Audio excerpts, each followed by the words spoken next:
Okay mga kababayan, Chris Ulo po at welcome back po ulit dito sa ating YouTube channel.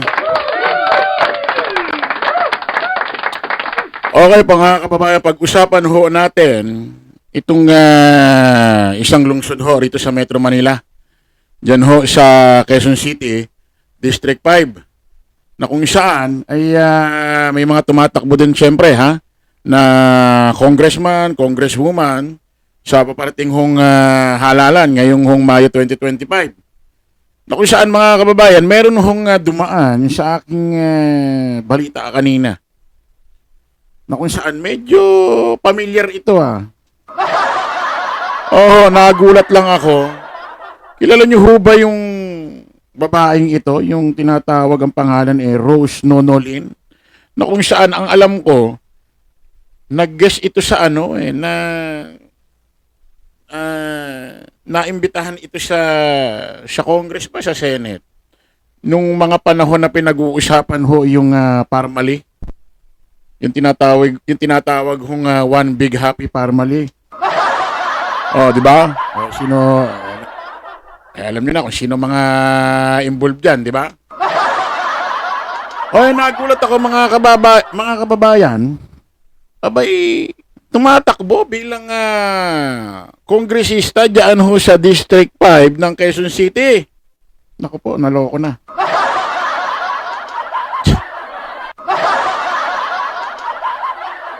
Parang pakapala na lang ang nangyayari sa mundong ibabaw ang lakas ng loob tumakbo na ito, no? Tung Rose Nonolin. Bakit kanyo? Kasi ang alam ko, yung Mr. Neto, ano ba pangalan ng Mr. Neto? Ano ko na yun, na-search ko kanina yun. Ang pangalan nun, Lin Weixiong? Tama ba? Lin Weixiong. Oh, Lin Weixiong. Pero marami hong ginagamit na pangalan ito according ho doon sa hearing. Parang marami. Parang natatandaan ko yung Alan Lin ba yun? Alan Lin? O, marami pang iba. O, na kung saan yung asawa niyang tinatawag na Lin Weixiong, involve ho doon sa dating administrasyon. Ang posisyon ho, economic advisor. Walang iba kundi ho si Michael Yang.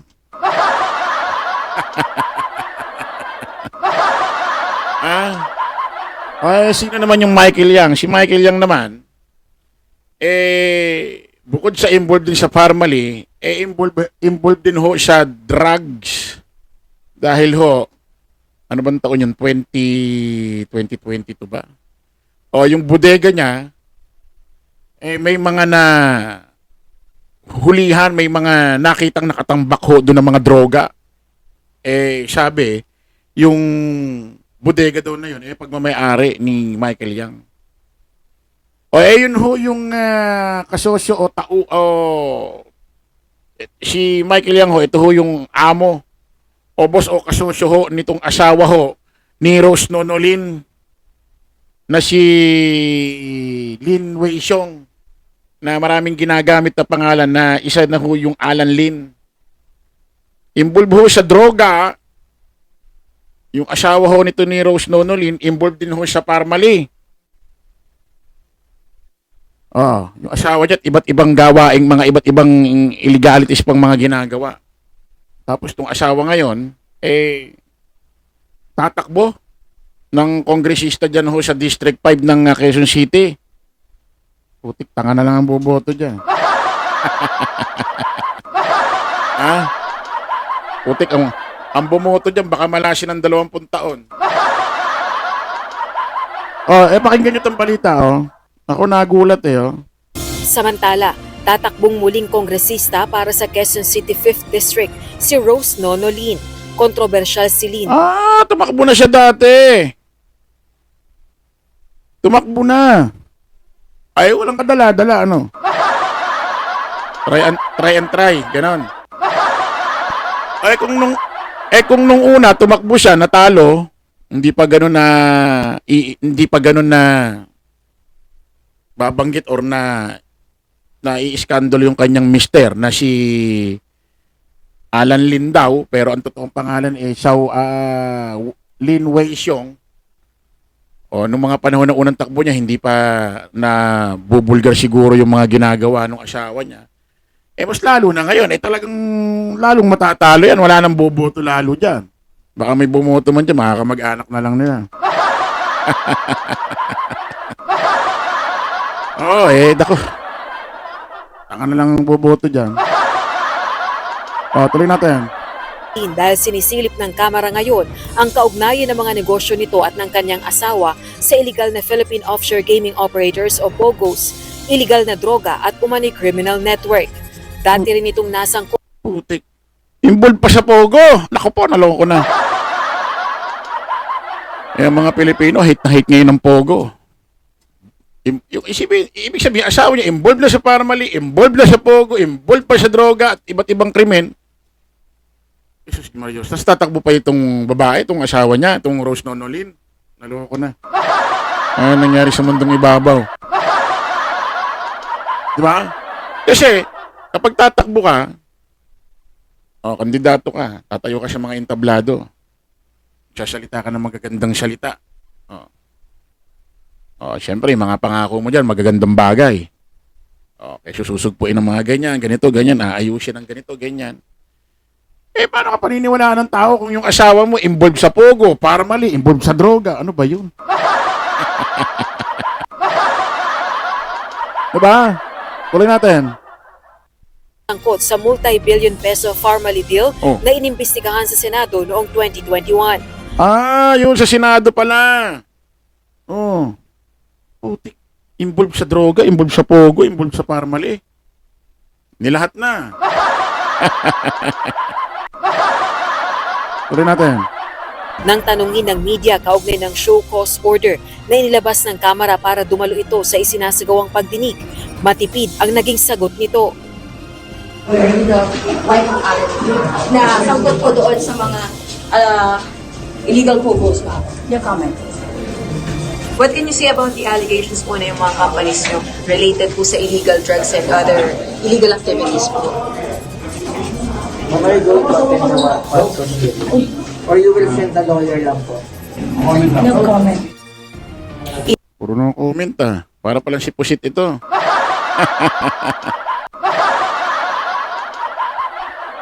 Yung mister nitong Rose Nonolin, mga kababayan, natatakbuhong kongresista dyan ho sa District 5 ng Quezon City, involved ho, no? Involved ho sa parmali, pati ho asawa niya, at yung asawa niya involved din sa droga, involved din sa Pogo, at iba't ibang kriminalidad daw. Jesus Mario Joseph, tapos tatakbo. Ano na nangyari sa mundo? Sa mundong ibabaw. Sabi ko nga, putik, nung napanood ito kanina. Putik, ang tindi naman ito, tatakbo pa. Sabi ko, putik, pag may bumoto pa rito, ewan ko na lang talaga.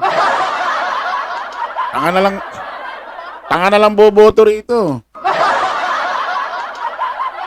Ilan pang aspirant sa pagiging kongresista sa Metro Manila ang naghain ng kanilang kandidatura sa ikalawang huling araw ng filing ng COC. Ito pa, mga kababayan, nakita akong video kanina sa Facebook. Kasi pag pindot ko ng Rose Nonolin, ito lumabas. Pakinggan natin. Mga video.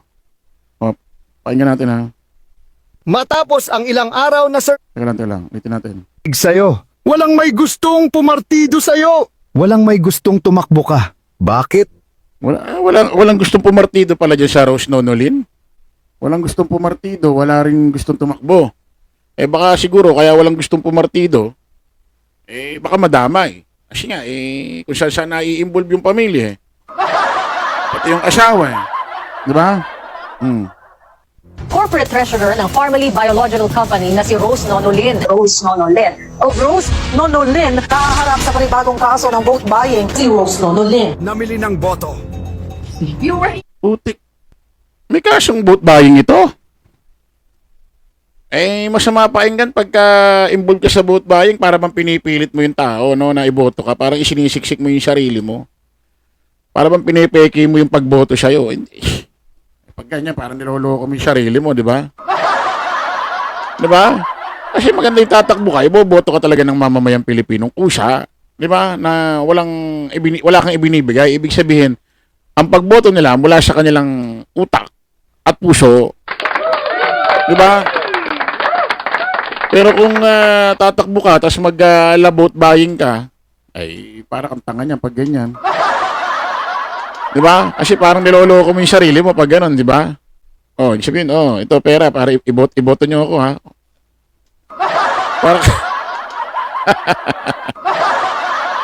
di ba? Kaya nga sabi ko, putik, grabe naman, tatakbo. Nakuha pa tumakbo nito, itong Rose Nonolin. Sabi ko na kanina to, sabi ko, putik, tanga na lang boboto rito.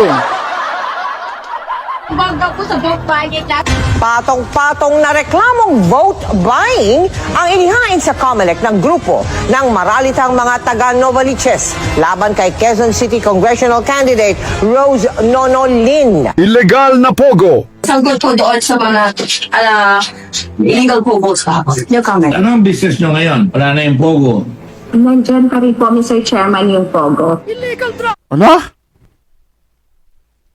Tinanong siya ng isang mambabatas, ito si Rose Nonolin.